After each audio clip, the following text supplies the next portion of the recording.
Hey everyone, welcome back to another YouTube video, and in this video I'll be showing you guys how to get a job on LinkedIn today's secret method 2025 on iPhone.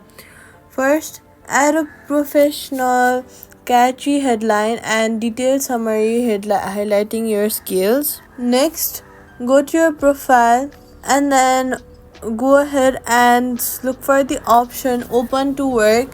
Find any new job, set your roles, location and job types. Use LinkedIn's job filter search filters.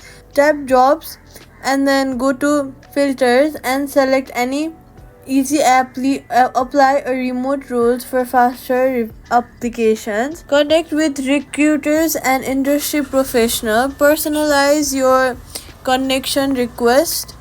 Privacy tip: keep your job search private from your current employer to profile settings. Quick fix: if applications aren't getting responses, update your resume in LinkedIn profile featured section. Send direct messages to recruiters after applying for visibility. And that's it. Subscribe for